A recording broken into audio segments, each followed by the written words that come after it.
ኢትዮጵያ የእስራኤልን የአየር መከላከያ ሲስተም ማስገባቷ ተነገረ። ጦሯን በከፍተኛ ፍጥነትና ጥራት እያሳደገች ያለችው ኢትዮጵያ ከእስራኤል ጋር ያላትን ወታደራዊ ትብብር ተጠናክሮ መቀጠሉ ተነግሯል። ሁለቱ ሀገራት በቀይ ባህር ላይ ተመሳሳይ ፍላጎት ያላቸው መሆኑን ተከትሎ በጋራ ቀጠናውን ተቆጣጥረው የሚሰሩበት አውድ መፈጠሩም ተነግሯል። 10 ዓመታትን የተሻገረው የሁለቱ ሀገራት ግንኙነት ውስጥ እስራኤል ለኢትዮጵያ የተለያዩ አይነት ወታደራዊ ድጋፍ እንድታደርግ እንዳደረጋት ምንጮችም ጠቁመዋል።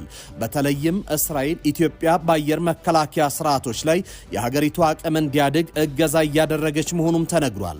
በዚህም ኢትዮጵያ እንደ ታላቁ የህዳሴ ግድብ ገርድ ያሉ ስትራቴጂያዊ ቦታዎችን ለመጠበቅ በእስራኤል የተሰሩ እንደ ስፓይደር ኤምአር ያሉ የአየር መከላከያ ስርዓቶችን መግዛቷም ታውቋል። ከዚህ ባሻገር ኢትዮጵያ የእግረኛ ተሽከርካሪዎችን፣ አውቶማቲክ ጠመንጃዎችንና ድሮኖችን ከእስራኤል ማግኘቷም ተነግሯል። የእስራኤል ወታደራዊ ባለሙያዎች ለኢትዮጵያ ወታደራዊ ስልጠና ከመስጠት ባሻገር ሀገራቱ የጋራ የስለላ መረጃ ማሰባሰብ ላይ እንዲሰማሩ ያደረገ መሆኑ ታውቋል። የሀገራቱ ግንኙነት በጸረ ሽብርና በቅርቡ ደግሞ የቀይ ባህር ደህንነትን ለመቆጣጠር በጋራ ስራዎችን እየሰሩ እንደሆነ ተነግሯል።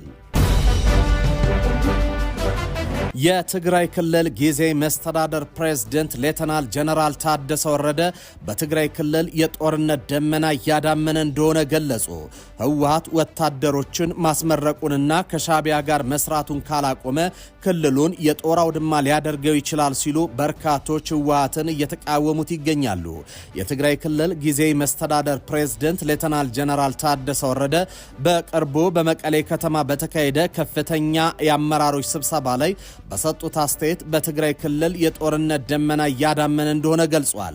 ብሔራዊ አንድነትና ለህልውና ደህንነትን ለማረጋገጥ በሚል መሪ ሐሳብ ለሁለት ቀናት በተካሄደ የህወሓት ከፍተኛ አመራሮች ስብሰባ ሲጠናቀቅ ተሳታፊዎች ባወጡት የአቋም መግለጫም የኢትዮጵያ መንግስት በትግራይ በኩል ለሚቀርቡ ህገ መንግስታዊ ጥያቄዎች ምላሹ ማስፈራራት ሆኗል ሲሉ መክሰሳቸው ይታወሳል።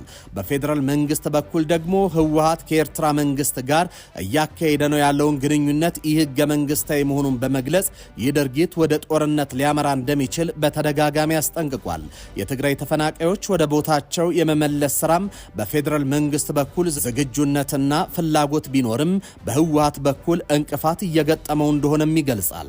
ተንታኞች ህወሓት ከሻቢያ ጋር የጀመረውን ግንኙነት ማቆም የፕሪቶሪያውን ስምምነት ሰላምን ለማምጣት እንጂ ለፖለቲካ ቁማር አለመጠቀምና በህገ መንግስቱ መሰረት ከፌዴራል መንግስቱ ጋር ያለውን ግንኙነት ህግ እንዲመራው ማድረግ ካልቻለ በትግራይ ዘላቂ ሰላምና ልማትን ማምጣት አይቻልም ሲሉ በመናገር ላይ ናቸው።